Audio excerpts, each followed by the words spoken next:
Aleluya. Romanos capítulo número 6, versículo número 1. Hoy día vamos a hablar acerca del arrepentimiento y la gracia.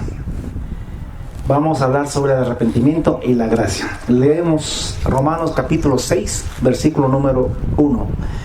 ¿Qué pues diremos? ¿Perseveraremos en el pecado para que la gracia abunde?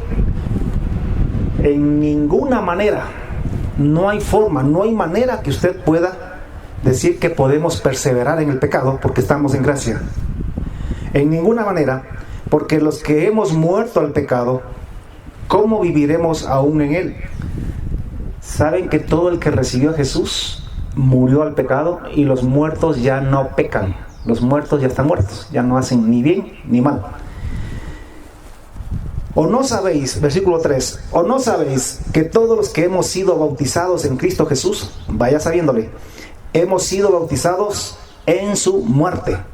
Porque somos muertos y sepultados juntamente con Cristo para muerte por el bautismo, a fin de que como Cristo resucitó de los muertos por la gloria del Padre, así también nosotros andemos en vida nueva.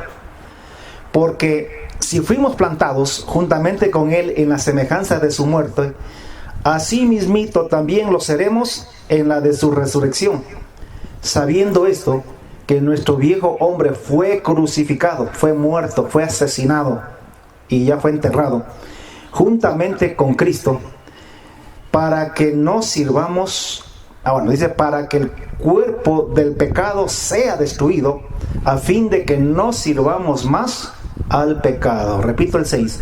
Sabiendo esto, que nuestro viejo hombre fue crucificado juntamente con Cristo, para que el cuerpo del pecado sea destruido, a fin de que no sirvamos más al pecado.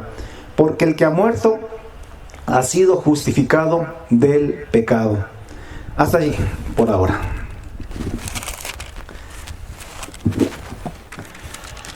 Amén. La semana pasada hablamos acerca de un temita. El tema fue que la salvación y el reino de los cielos son dos cosas diferentes.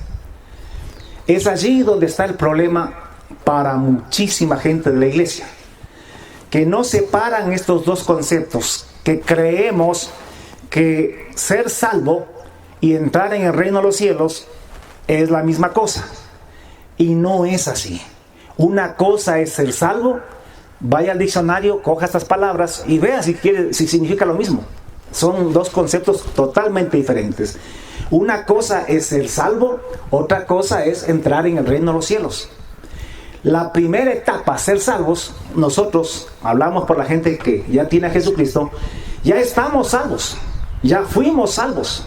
Estamos salvos. ¿Salvos de qué? No del infierno, ni tampoco de la ira del día de Jehová. Eso está en el futuro. Fuimos salvos, habla de un pasado. Fuimos salvos del mundo, del pecado y del control y dominio de Satanás. Dios nos arrancó de ese reino y nos trajo a su reino, al reino de la luz, al reino de Jesucristo. Fuimos salvados. Por eso es que decimos que la persona que recibe a Jesús fue liberado, salvado de sus pecados. Entiéndame, si alguien era alcohólico y vino a Jesucristo, Cristo le salvó del alcohol, de la esclavitud al pecado, del alcoholismo o de cualquier otro pecado al cual hayamos estado esclavizados. En ese mundo Satanás era el príncipe y él gobernaba el mundo, y nosotros éramos igual que todos ellos, y también éramos hijos de ira, lo mismo que los demás, dice la Escritura. Pero una vez que Cristo, que Dios nos dio vida en Cristo, le conocimos a Él y ahora somos hijos de Dios, cristianos, hemos sido salvados de eso.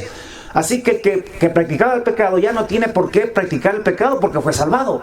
Si es que sigue siendo esclavo del pecado, es que no fue salvo, no fue liberado, o a su vez es porque quiere seguir pecando, porque ama ese pecado y lo quiere seguir cometiendo.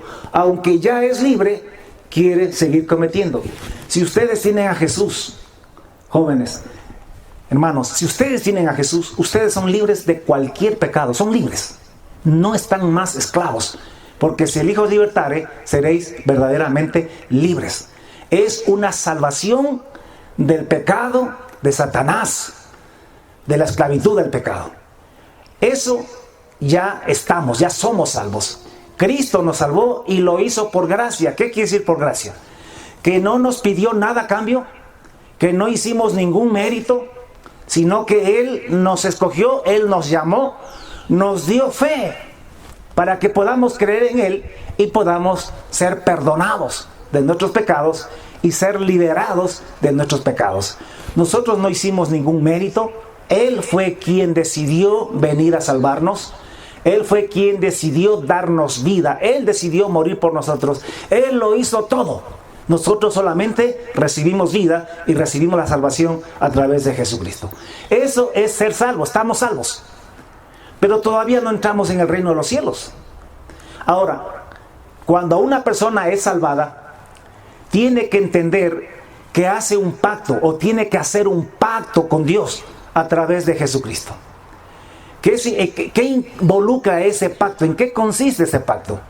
Ese pacto, en ese pacto usted acepta a Dios como su Señor, como su Dios, como su Rey. ¿Verdad? Cuando estábamos sin Cristo, muertos en delitos y pecados, en el mundo y ajenos a Dios, ahí nosotros no necesitábamos, por así decirlo, un Señor. Necesitábamos un Salvador, un libertador. Pero una vez ya libres, una vez ya salvos, una vez ya hijos de Dios, necesitamos que Dios sea nuestro Señor. Allá, en un inicio fue nuestro Salvador, pero ahora tiene que ser nuestro Señor.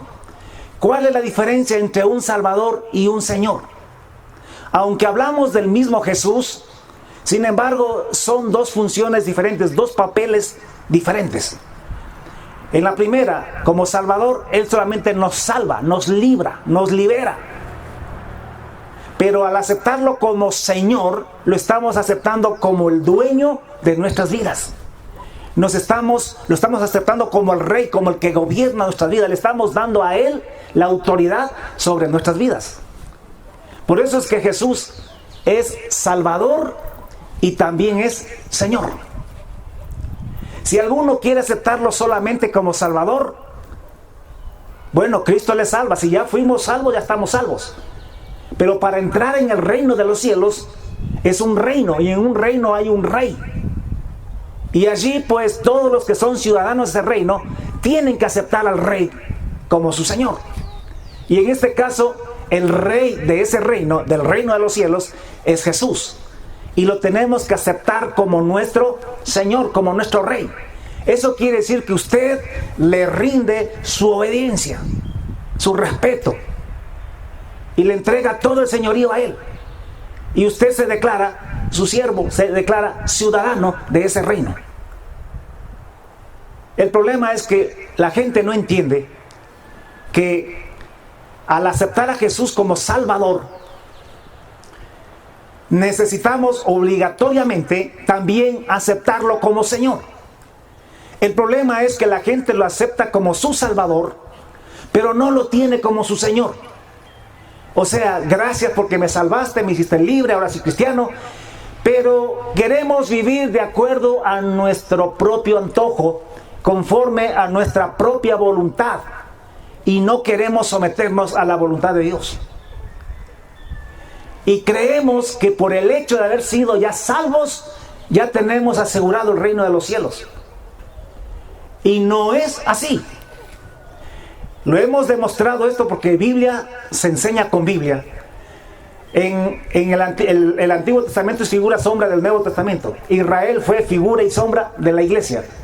Israel fue salvado de Egipto por gracia. Ellos no hicieron ningún mérito para que Dios los salvara. Dios decidió mandar a Moisés, Dios decidió sacarlos de allá y los liberó de Faraón y de la esclavitud que tenían en Egipto. Y lo hizo por gracia, sin pedirles nada a cambio. No dijo solamente los que no son adúlteros, solamente los que no son mentirosos, solamente los que no desobedecen a los padres, solamente ellos los voy a sacar a la libertad. No, sino que dijo, el que cree, el que quiera ser libre, vámonos. Y salieron todos. Ahí salieron todos los que quisieron ser salvos. ¿Ser salvos de qué? De Faraón y de la esclavitud de Egipto. Nosotros al igual también recibimos a Jesús para ser salvos del pecado, de la borrachera, del adulterio, de la fornicación, de las mentiras, de las envidias, de la falta de perdón, del resentimiento y de cuánta basura más en la cual estábamos nosotros sujetos, esclavizados en el mundo. Y un día Cristo vino y nos liberó de aquello y se convirtió en nuestro Salvador. Pero una vez ya salvos, tenemos que hacer un pacto de santidad con Él. ¿En qué consiste ese pacto? En que lo aceptamos como Rey, como Señor. Y Él comienza a regir, a dirigir nuestras vidas de acuerdo a sus principios y a sus valores que están escritos en esta Biblia. Como repito, el problema es que hay mucha gente que cree o que quiere solamente ser salvo del pecado, pero no sujetarse a Jesús, no tener a Jesús como Rey, como Señor. Y se engaña creyendo que así va a entrar en el reino de los cielos. Pero ya hemos visto que cuando la Biblia habla de salvación, dice que es por fe, que es por gracia, sin obras de la ley. Pero cuando habla del reino de los cielos, dice que es para los que obedecen. Para los que obedecen, para los que tienen en la práctica, no solamente de lados para afuera, sino en la práctica tienen a Jesús como su Rey y Señor. Por eso es que citamos, por ejemplo, lo que Pablo dice en 1 Corintios 6. No os engañéis, no erréis, no se equivoquen.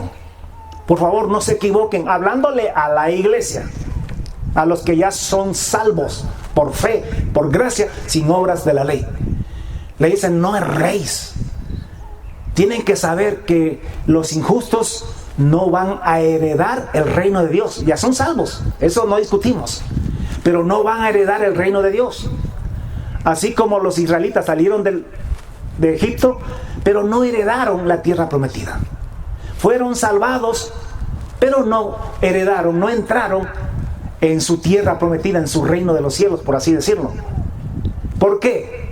Porque después que hicieron el pacto en el desierto, ellos no obedecieron, no honraron a Dios como su Dios, se rebelaron contra Dios, hicieron lo que les dio la gana, muchísima gente.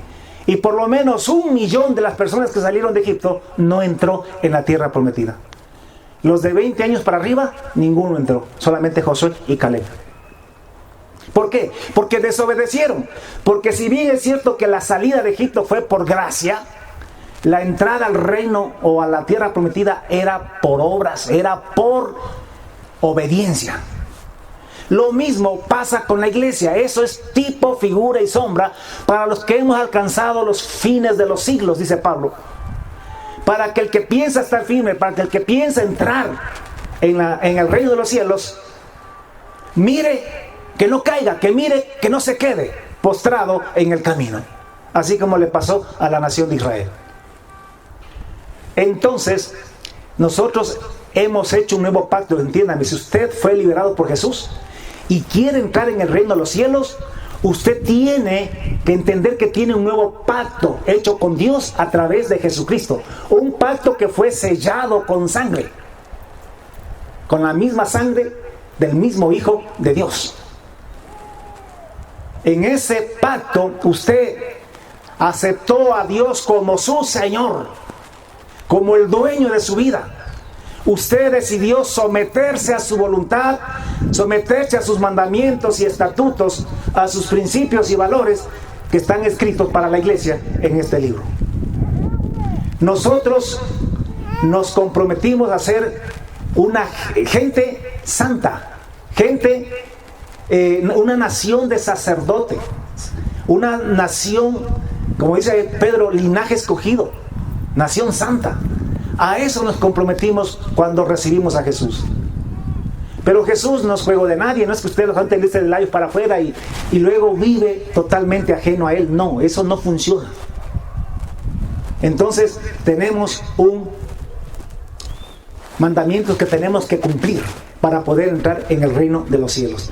Entonces, hermanos, como repito, yo sé que hay gente que se cae para atrás como condorito, porque dicen el pastor Miguel está predicando salvación por obras, y algunos se escandalizan por eso.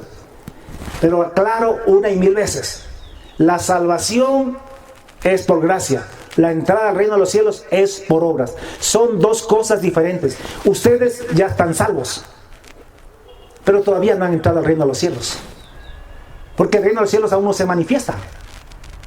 ¿Qué es el reino de los cielos? Es un reino literal, tangible, territorial, físico, de Cristo sobre todas las naciones de la tierra. Así como hoy en día hay no sé cuántos países en el mundo, cerca de 200 países en el mundo, y cada país tiene un gobernante, un rey o un presidente o un primer ministro o lo que sea. Pues el reino de los cielos es un reino que abarcará todo el planeta, donde habrá solamente una nación, donde habrá solamente un rey, un solo Señor, que gobernará todas las naciones. Y ese rey es Jesucristo, que está por venir para establecer un reino literal sobre esta tierra. Y la Biblia dice que en ese reino habrá justicia. Hoy en día y en este sistema no hay justicia, nunca va a haber justicia. Así los evangélicos lleguen al poder, los evangélicos también se corrompen. Ya hemos tenido ejemplos en algunos países donde han llegado gente evangélica a hacer gobierno y se han corrompido, y a veces peor que los impíos. No hay, y es que la Biblia no nos dice que vamos a gobernar este mundo en este sistema. Estamos esperando que venga Jesús para que Él establezca su reino sobre la tierra. Este reino es literal, escúcheme. Algunos piensan que esto es fantasía, que esto no es posible. Pero eso es lo que dice la Biblia, y todo aquel que dice que cree en Dios tiene que creer lo que dice la Biblia. Y si creemos lo que dice la Biblia, pues tenemos que aceptar que se viene un reino literal. Por ahora, desde hace 2000 años, cuando Jesucristo vino por primera vez, Él solamente vino a predicar, a anunciar el reino de los cielos. Él predicó el reino de los cielos, lo anunció, no lo estableció. Él dijo que todavía no era tiempo de su reino, que sería en el siguiente siglo, o sea, cuando Él venga por segunda vez. Pero nos mandó a que prediquemos y anunciemos este reino a todo el mundo y a todas las naciones. Y eso es lo que tenemos que hacer. Perdóneme, no hay esperanza en el presente sistema humano de gobierno llamado democracia. La democracia es el sistema de gobierno más perfecto que el ser humano ha encontrado. No se puede pensar en otra forma de gobierno que no sea la democracia, que sea tan perfecto como es la democracia, en el papel. Se dice que en democracia hay igualdad, que en democracia están asegurados los derechos de todo el mundo. Se dice que en democracia hay justicia. Y en el papel, porque el papel todo aguanta, así lo dice. Pero en la práctica no sucede eso. ¿Sabe por qué? Porque el hombre es corrupto. No importa lo que diga el papel, el hombre es corrupto y se corrompe. Nosotros podemos ver, mire cómo ha salido esto a la palestra en estos días que estamos viviendo esta pandemia a nivel mundial del coronavirus. Cómo hemos visto la corrupción. En el momento en que menos podríamos nosotros admitir que haya corrupción, pues justamente es cuando más corrupción ha habido. Uno diría, Dios mío, habría que ser un animal, habría que ser una bestia, para que en el momento cuando la gente se está muriendo y necesita medicinas, hayan unos cuantos que acaparen esa medicina y la vendan 10 veces más cara a la gente que se está muriendo. Están negociando con la muerte, con la vida de la gente. Para hacer eso hay que ser peor que un animal, peor que una bestia. Cuando en lugar de comprar la mayor cantidad, qué sé yo, de insumos y de cuánta cosa que se necesita para poder atender a los enfermos del coronavirus, Se están llevando más de la mitad al bolsillo y destinando una pequeña parte de lo que les dan para comprar lo que se necesita para salvar vidas. Es que no hay esperanza en este sistema. Perdóneme, mañana podemos cambiar de gobierno. Seguramente, y nos van a convencer otros que van a ser disquemas honestos, pero va a pasar la misma cosa. Porque no hay esperanza, no hay forma en que el ser humano pueda ser justo y honesto. Todo el que llega al poder aprovecha, se corrompe, no le importan los pobres. Yo sé que los políticos se llenan la boca diciendo que ellos se preocupan por los pobres y que van a luchar por los pobres. Por ahí había alguien que decía la fuerza a los pobres, y es el que ha estado involucrado en este negociado de las medicinas.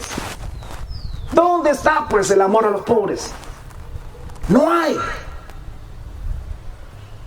Entonces necesitamos el reino de los cielos, porque ese reino de los cielos, solamente allí va a haber justicia. Pero ese reino de los cielos se va a establecer solamente cuando Jesucristo venga, y eso es ya mismo. Estamos en el tiempo final, estamos en la recta final, estamos en principio de dolores ya, estamos a las puertas.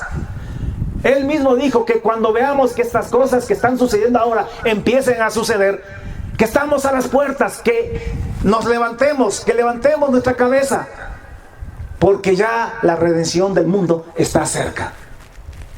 Hablamos tal vez de unos pocos años, que a la luz de la historia es nada. Estamos a las puertas ya de que Cristo venga a establecer ese reino.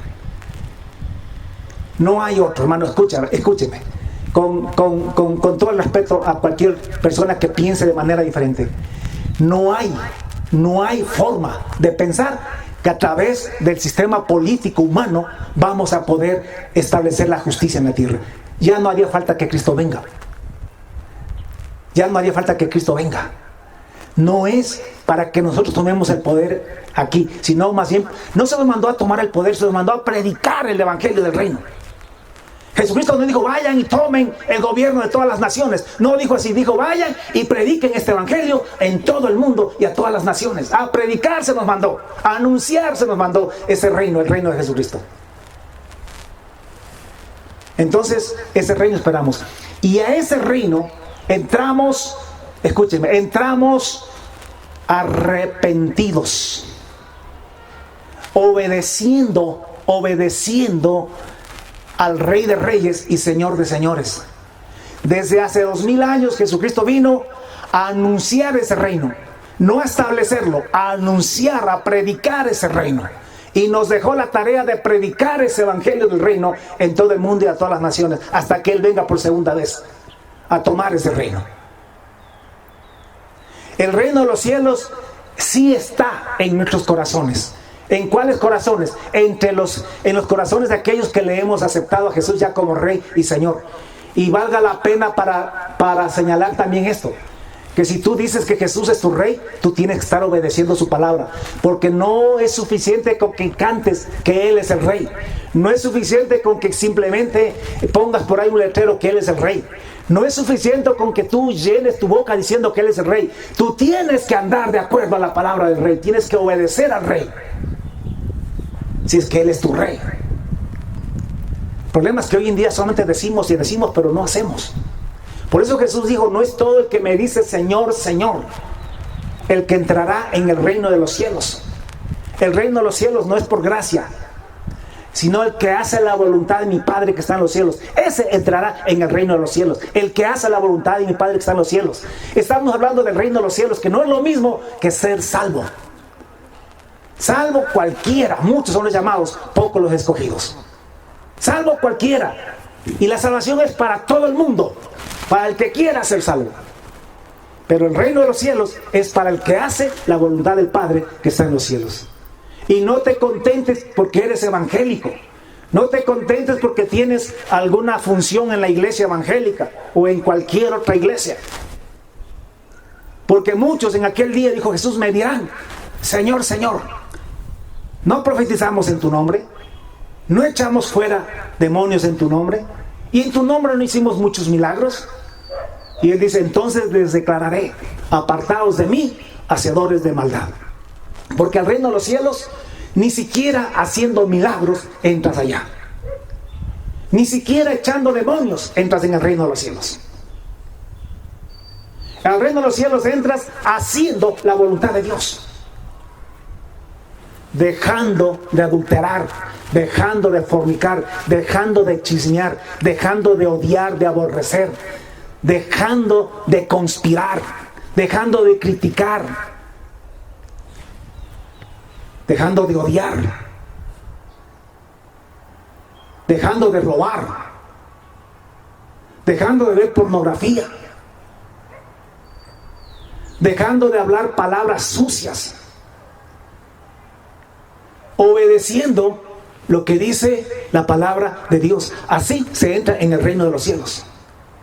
No, pero ya soy salvo por gracia. Sí, nadie discute que eres salvo por gracia. Como yo les dije, Coré también fue salvo por gracia. Pero Coré dice que descendió al Seol vivo. No porque el diablo se lo llevó, Dios lo mandó allá.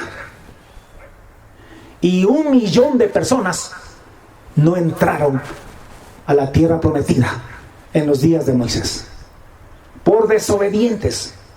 Un día dijo Dios, ya me cansé, porque Dios es paciente. No es que Dios a la primera te manda al infierno.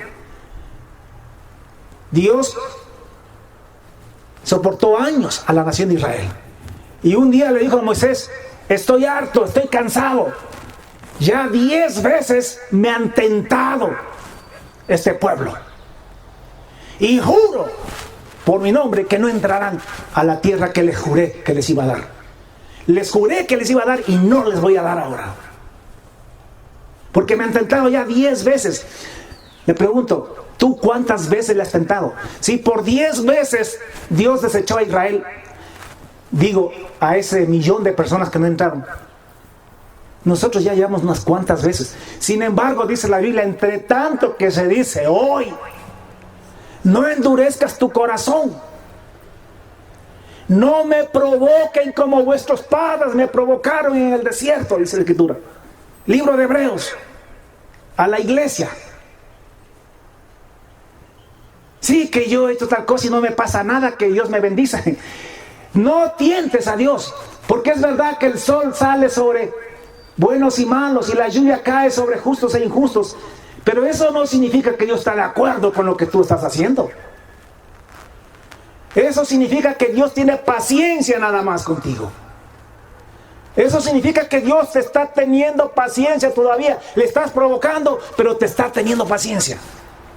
Pero esa paciencia no es para siempre, porque hoy es el día aceptable, hoy es el día de salvación, dice el Señor. Porque llegará un momento en que ya no podrás arrepentirte. No, pero es que ya cuántas veces así, el Señor me ha perdonado. Sí, también a Saúl le perdonó cuántas veces. Pero llegó un día que dijo hasta aquí, no más, y lo desechó. Y lo mismo pasó con Esaú. Y lo mismo pasó con Israel en el desierto. Hasta que llegó un día que Dios dijo hasta aquí. Por eso es que digo, hermanos, arrepiéntanse.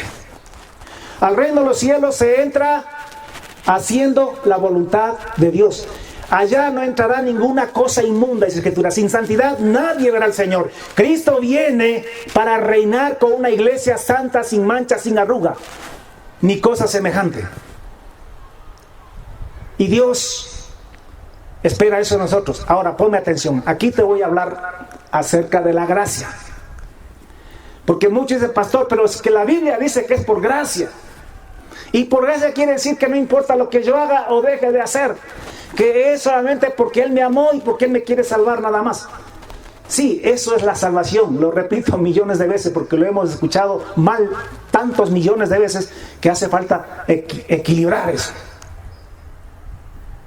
La gracia es algo que tú recibes sin siquiera pedirlo. Como dice Pablo allá en Efesios capítulo 2, que nosotros estábamos muertos en delitos y pecados. Un muerto no dice auxilio. Un muerto no dice ay, ay, ay. Un muerto no dice, ve, fue fulano quien me mató, métanle en preso. Un muerto no dice nada. Un muerto no dice, por favor, resucítenme. Un muerto está muerto y no hace nada por sí mismo y menos por lo demás.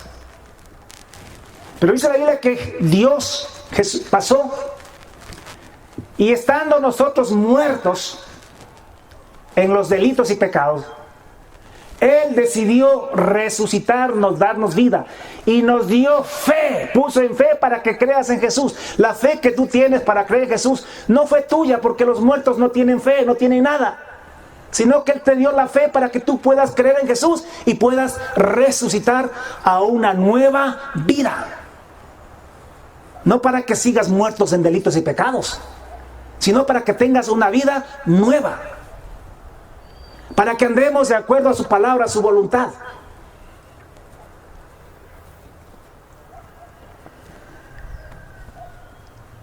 Entonces, eso se llama gracia. Fuimos salvados, resucitados por gracia. No hicimos ningún esfuerzo. ¿Qué es gracia? Recibir algo. Porque una cosa es que tú estés mal herido, que estés, ay, auxilio. Por lo menos pides auxilio. Nadie tiene la obligación de ayudarte, pero te escucha, por lo menos porque te escucha, porque ve el dolor que estás teniendo, decide ayudarte. Eso es muy diferente. Pero otra cosa es cuando estás muerto, no te quejas ni nada, y aún así tienen misericordia de ti y van y te dan la vida, te resucitan. Eso fue lo que hizo Dios con nosotros.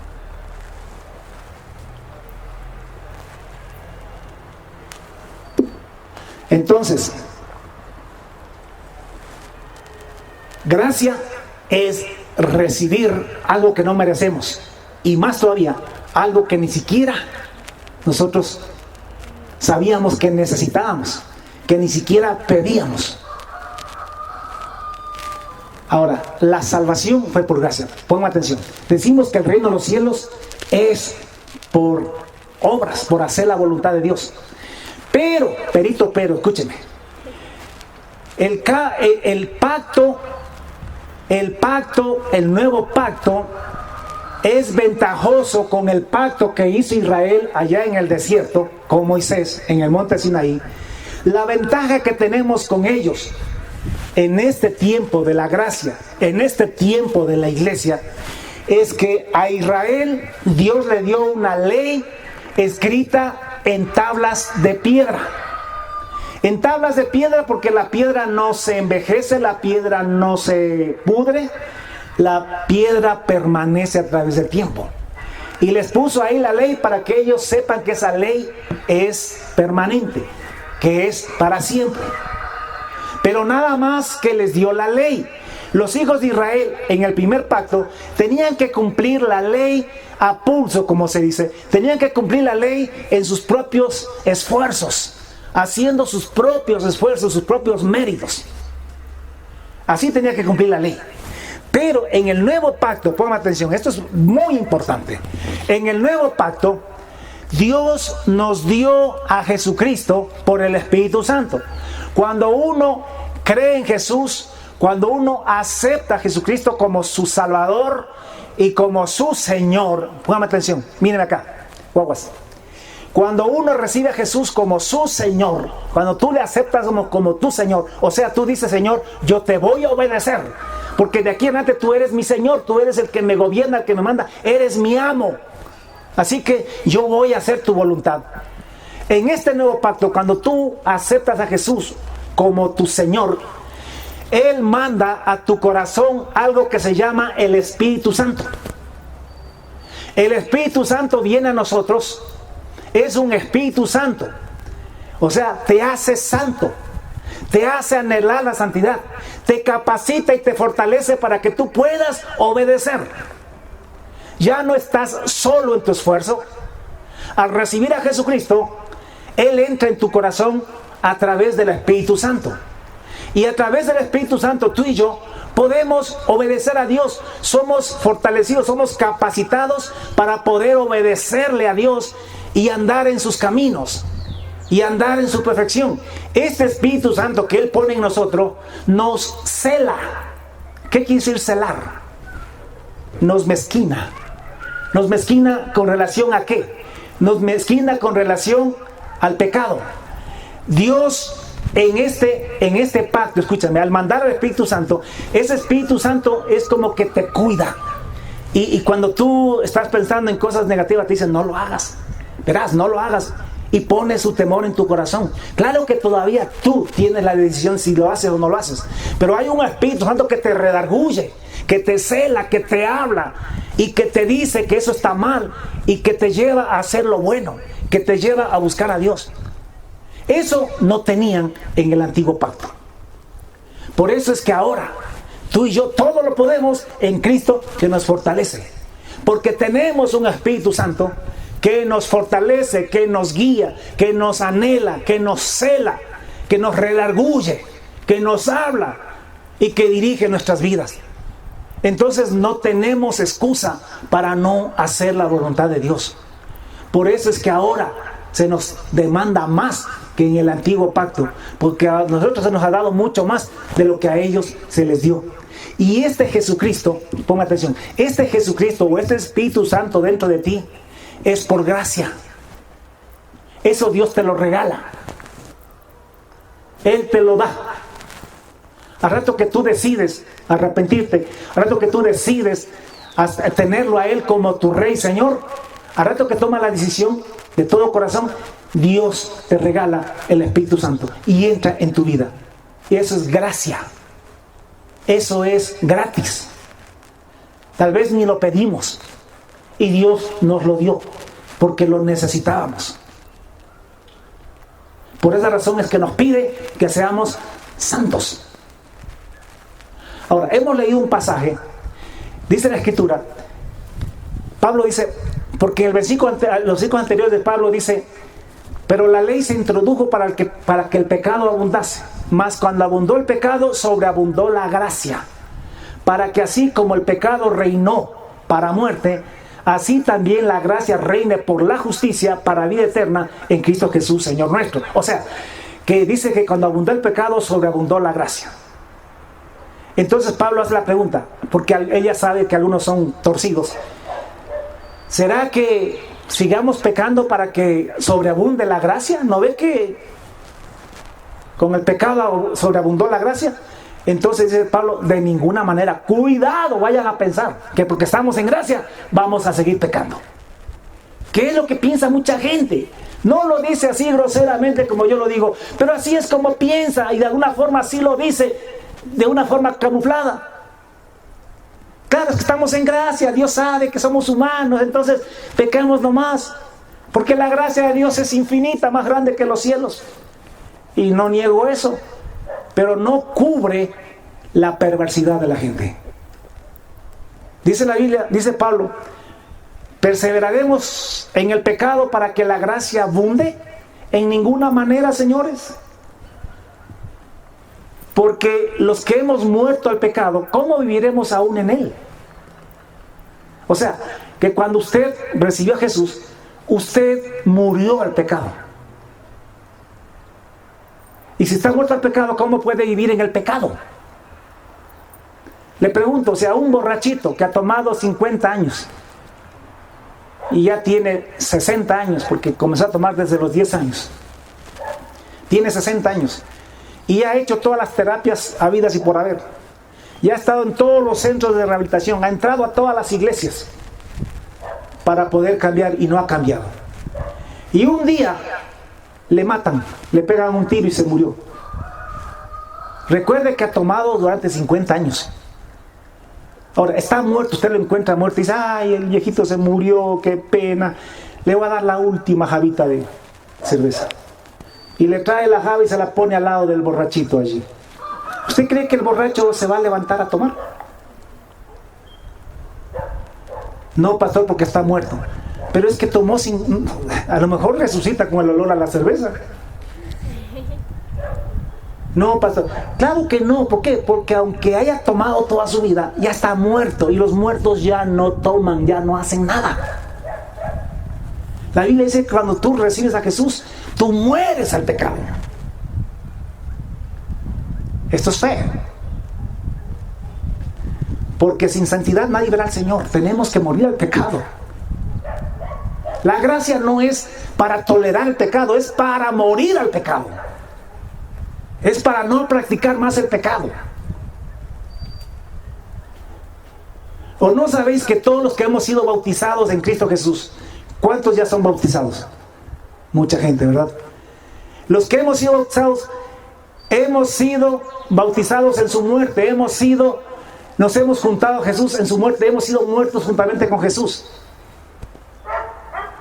Para que así como Cristo resucitó de los muertos por la gloria del Padre, también nosotros resucitemos a una vida nueva en Cristo Jesús. Pongan atención, cuando bautizamos, ¿cómo hacemos?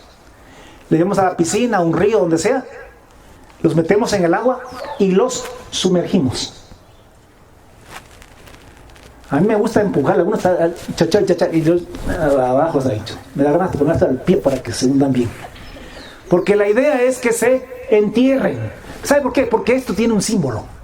Significa morir y ser sepultado. Porque a los muertos se los sepulta.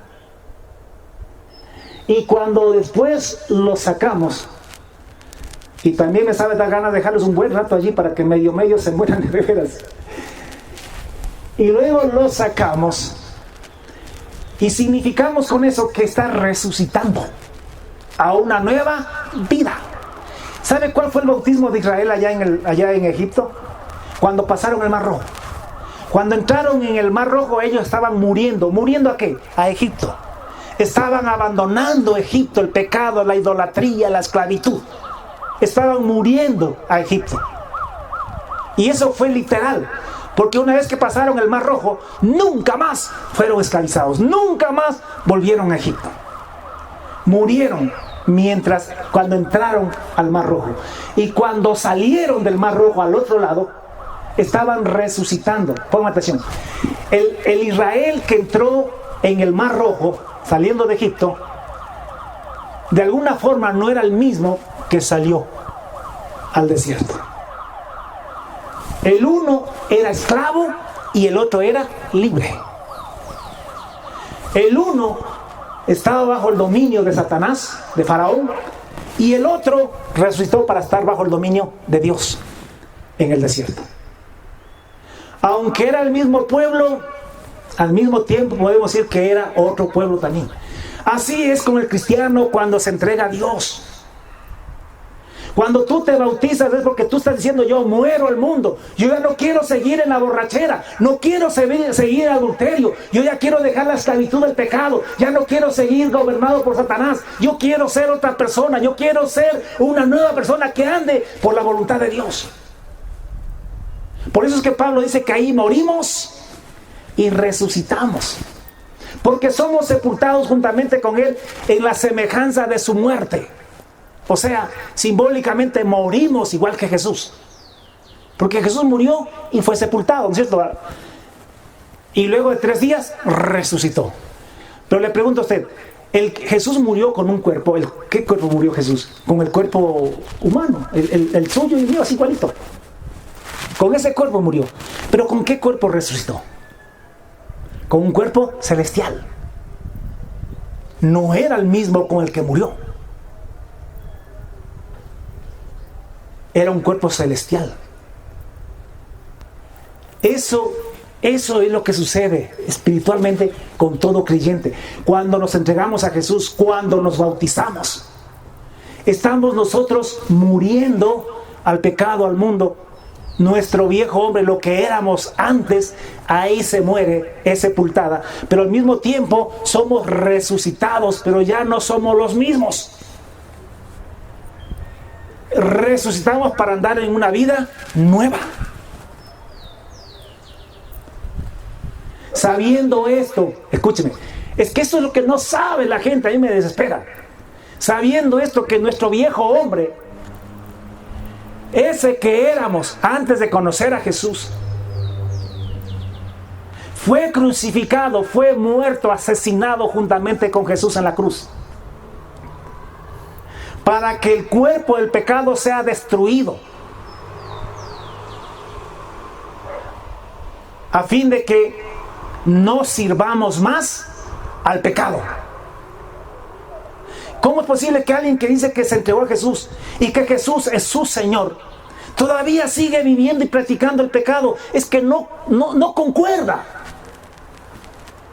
O sea, nos estamos engañando. Ahora usted me dice, pastor, que nadie es perfecto. Escúchame. La Biblia dice que Dios nos ha dado a Jesucristo para que podamos obedecer. Y eso es por gracia. Nos ha dado un Espíritu Santo para que podamos obedecer. Y lo ha hecho por gracia. Tú y yo tenemos la ley de Dios escrita en nuestros corazones, en nuestras mentes. Porque cada vez que haces lo malo, ¿cómo te sientes? Redarguido, te sientes mal. ¿Por qué? Porque la ley de Dios está en tu mente y te dice, hey, hiciste mal. O te dice, hey, no sigas haciendo esto. O te dice, hey, estamos practicando el pecado, estamos tentando a Dios. Es el Espíritu Santo hablándote. Y te hace sentir mal, pero muchas veces tú decides no hacerle caso. Y sigues practicando el pecado. Y estamos tentando a Dios. No se olvide de esto, que Dios es paciente. Pero la paciencia de Dios tiene un límite. Él le ha puesto un tiempo de finalización a su paciencia. Por eso es que te digo, arrepiéntete. A los que no conocen a Jesús le decimos, hey, arrepiéntanse del pecado, del mundo, vengan a Jesús. Pero a los que ya son salvos, les decimos, arrepiéntete del pecado también. ¿De cuál pecado? Es diferente. El uno allá se lo hacen en ignorancia, ajenos a Dios, pero hay otros que lo hacen ya en conocimiento. El pecado que Israel cometió en Egipto fue en ignorancia. Eso lo hicieron allá cuando estaban lejos de Dios, cuando no conocían al Dios de sus padres. Pero ese mismo Israel pecó ya en el desierto, cuando ya conocía a Jehová, el Dios de sus padres. Cuando ya habían hecho un pacto con ese Dios. Cuando ya ese Dios los había salvado con mano poderosa. Porque para que Dios saque a un alcohólico del vicio, eso es un milagro. Para que Dios saque a alguien y libere del pecado, porque todos sabemos el pecado, que cómo domina y cómo controla. Para que Dios haya cortado esas cadenas y ahora seamos libres, eso es un milagro, es mano poderosa de Dios. Y eso nos debe enseñar que Dios nos amó, que Dios es poderoso, pero que también Dios es un Dios celoso. Ese mismo Israel pecó en el desierto y quedaron postrados. Y 1 Corintios 10, Pablo dice, hermanos, aprendamos de eso para que no seamos idólatras como fueron ellos, para que no forniquemos como ellos fornicaron, ni tentemos a Dios como ellos tentaron, ni murmuremos como ellos murmuraron. Por esa razón quedaron postrados, hermanos. Entienda, iglesia, entienda que la entrada al reino de los cielos es por obediencia, es por el temor de Dios. Y que para poder obedecer y para poder tener el temor de Dios, Él nos ha dado ya el Espíritu Santo, ya lo tenemos. Ha puesto su ley en nuestras mentes y corazones, eso ya está allí. No tenemos excusa. Ahora sí podemos obedecer. El problema es que no queremos obedecer. Y si tú quieres obedecer, pues entra a tu cuarto. Entra a tu cuarto. Yo podría hacer una oración aquí en público, pero a mí no, esas oraciones casi no me convencen. A mí me gusta que la gente más bien meditando en la palabra, redarguidos por el Espíritu Santo, vayan a sus dormitorios, a sus cuartos, a donde puedan, cerrada la puerta, allí giman y clamen a Dios. Y ahí se arrepientan. Porque créeme que la lucha va a durar un tiempo. No es cuestión solamente de una oración. Tú vas a tener que ir muchas veces allá a cerrar la puerta en tu cuarto y vas a tener que arrodillarte muchas veces, porque la lucha contra el pecado a veces demora un buen tiempo. No porque Dios no te pueda salvar, sino porque Dios quiere ver cuánto estás interesado en dejar el pecado. Porque si te libera fácilmente, mañana tú puedes volver al pecado, porque Él te libera, pero tú puedes seguir pecando si tú quieres. Entonces Él espera que tú estés harto del pecado, que luches a muerte contra el pecado, para que no vuelvas al pecado.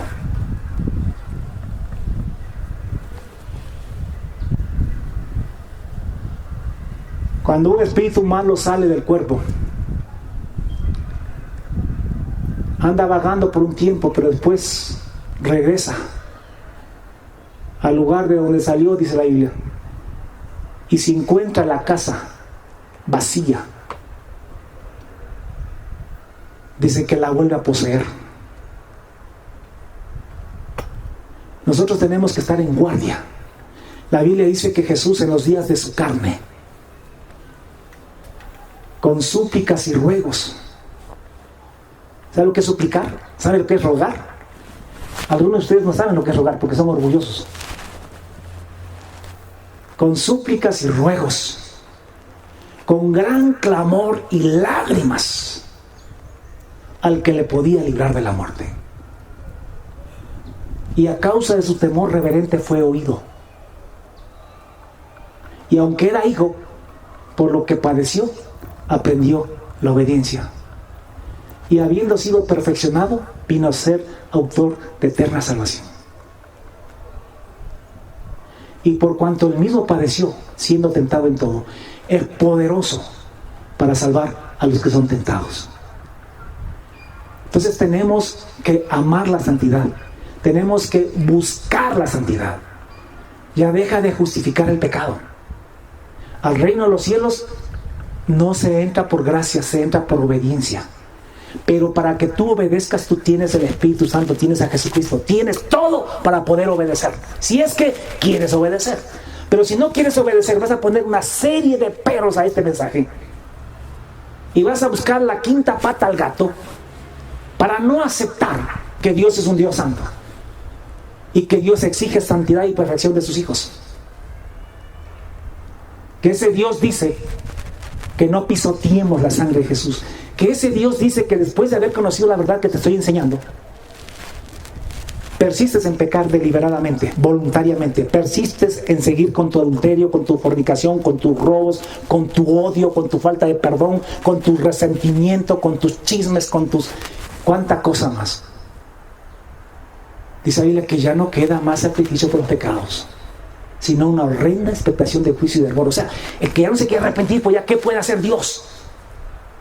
Porque sin santidad nadie verá al Señor.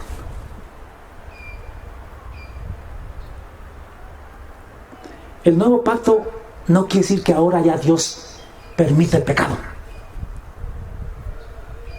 Si ni en el antiguo pacto permitía, menos ahora que es en la sangre de Jesús.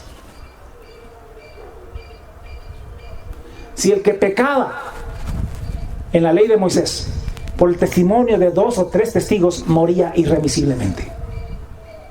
En la ley de Moisés, que fue un pacto hecho a través de ángeles, dice la Biblia, y a través de Moisés, que fue figura y sombra de Jesús, y que fue firmado con sangre de animales, de machos cabríos. Si en ese pacto el que violaba los mandamientos, con el testimonio de 2 o 3 personas que digan, sí, yo le vi, yo soy testigo que hizo, que insultó a la mamá, listo, lo sacaban a la plaza y lo apedreaban, porque así decía la ley. ¿Cuánto mayor castigo pensáis que merecerá el que pisoteare? Y pisotear es pecar deliberadamente, pecar sabiendo que estás mal. Mantenerte en un adulterio, mantenerte en un robo, mantenerte en un odio, mantenerte en algo que no está bien y seguir haciéndolo. Eso es pisotear la sangre de Jesús. Cuanto mayor castigo pensáis que merecerá el que pisoteare el Hijo de Dios y tuviere por inmunda, o sea, le importa un rábano la sangre de Jesús, que haya muerto Jesús, y tuviere por inmunda la sangre del Hijo de Dios. Es el Hijo de Dios, no es un macho cabrío. E hiciera afrenta al Espíritu de gracia, por la cual fue salvado, porque la salvación ya sucedió, ya te salvó. Y tú puedes, ya salvo, seguir pisoteando la sangre de Jesús. Pues conocemos al que dijo, mía es la venganza. ¿La venganza contra quién? Contra los que pisotean la sangre de Jesús, contra los que ya son salvos. Mía es la venganza, yo daré el pago, dice el Señor. Y otra vez, ay, es que somos pueblo de Dios, somos sus hijos, como Dios. Otra vez, Dios juzgará a su pueblo. Dios juzgará a su pueblo. La gracia no es para que pisotees la sangre de Jesús. No es para que practiques el pecado a pretexto de que por fe. La gracia es para que te arrepientas y para que apeles al Espíritu Santo y a Jesucristo, porque todo lo podemos en Cristo que nos fortalece, para que abandones el pecado. Hermanos, yo me esfuerzo por transmitir lo que creo que Dios quiere hablarle a la iglesia. Mas también sé que la iglesia es un pueblo rebelde igual que Israel. Gente con corazón empedernido. Gente con frente empedernida.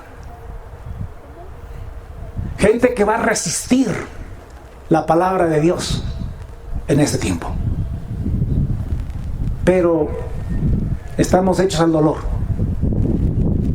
Sabemos que eso va a pasar. Sin embargo, escuchen o dejen de escuchar, dice Dios. Anda, ve y predica lo que yo te digo. Habla mis palabras al pueblo. Por si acaso alguno se arrepienta. Hermanos, una vez más, alguien dirá que yo soy machetero, que soy hachero.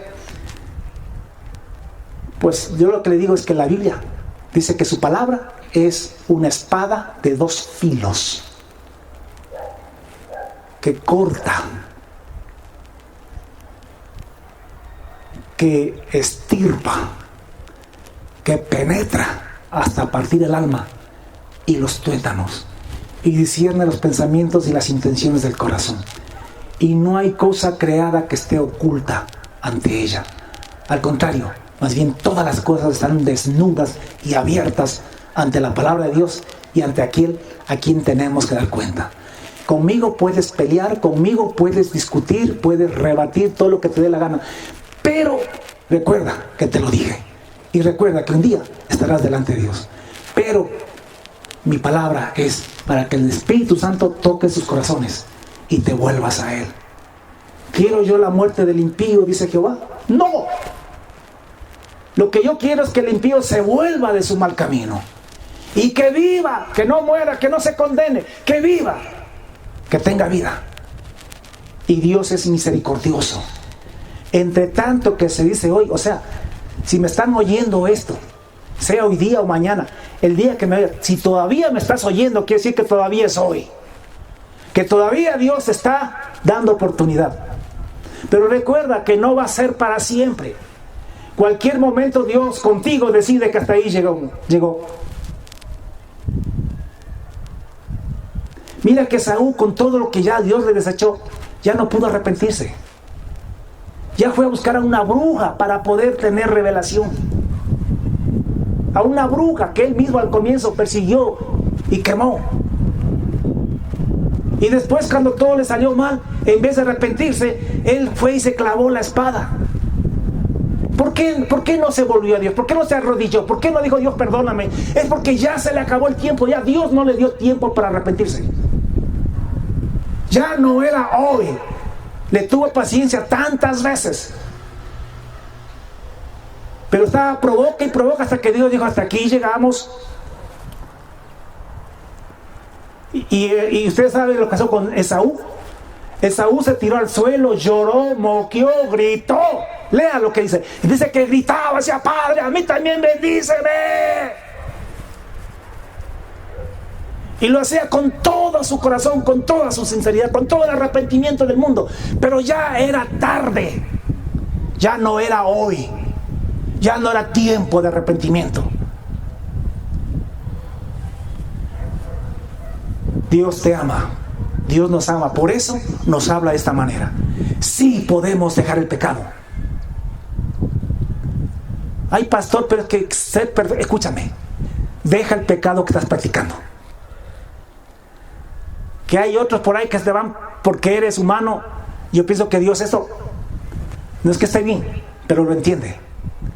Pero otra cosa es que estés pecando con saña, con pleno uso de razón y conocimiento, con alevosía, como dicen los abogados, y premeditación.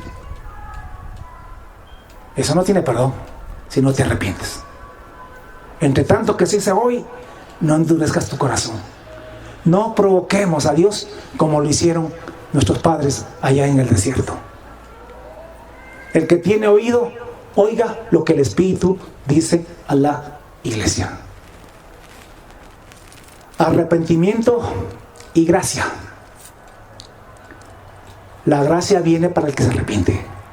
Si te arrepientes, Dios te da la gracia en Cristo Jesús para poder obedecer y cumplir sus mandamientos, para que puedas entrar en el reino de los cielos. Recuerda, la salvación fue por gracia. El reino de los cielos es por obediencia. Y para entrar en el reino de los cielos, Dios te da el Espíritu Santo, te ha dado al Espíritu Santo y te ha dado a Jesucristo en tu corazón para que tú puedas obedecer a Dios. Así que no hay excusa. Sí podemos hacerlo. Que el Señor nos bendiga. Pongámonos, ahí sentaditos. Vamos a orar para no estorbar la cámara. Padre, te damos infinitas gracias una vez más por este día, por este tiempo. Gracias porque todavía es hoy. Gracias porque todavía es tiempo aceptable. Porque todavía estamos siendo redarguidos. Porque todavía podemos arrepentirnos. Gracias por decirnos la verdad.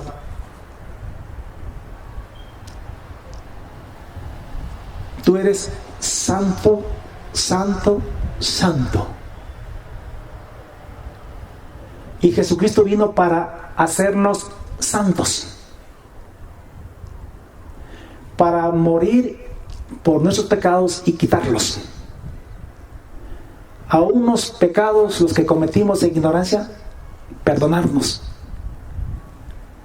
Pero vino también para darnos el Espíritu Santo, de manera que podamos vivir una vida santa. Por eso es Espíritu Santo.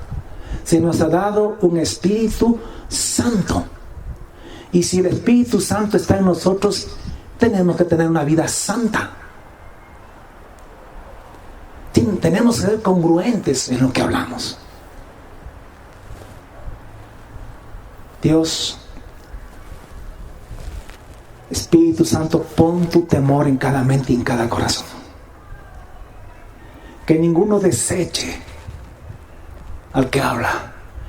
Que ninguno deseche la palabra que está escuchando.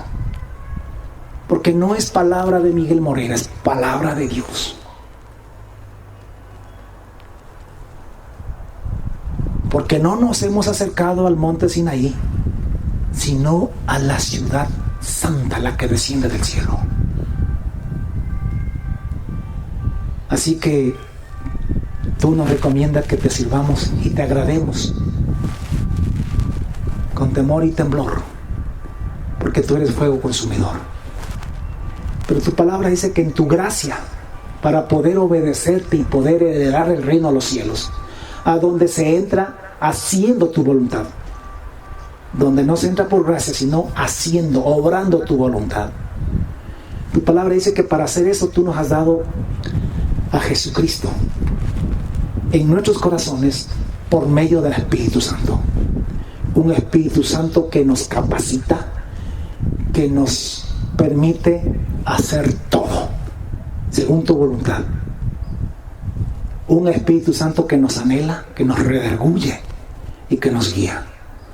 Dios, que ya no peleemos más, que ya no discutamos más, que nos humillemos delante de ti y digamos: Señor, perdóname, me arrepiento del pecado que estoy practicando y me vuelvo a ti.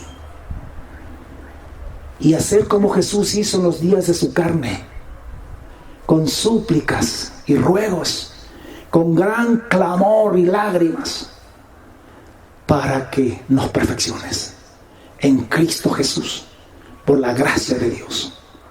Porque sin Cristo no podemos tampoco. En el nombre de Jesús te damos gracias. Ven, Señor Jesús. Ven, Señor Jesús.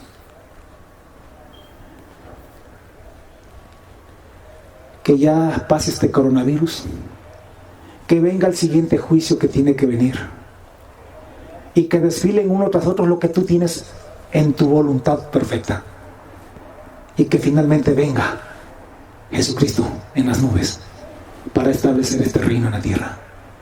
Te amamos, Jesús. Ven. Yo quiero verte. Yo ya quiero tu reino sobre la tierra. Ya no soportamos más tanta putrefacción, tanta corrupción, tanto cinismo, tanta perversión. Te lo pedimos en el nombre de Jesús y te damos gracias. Amén.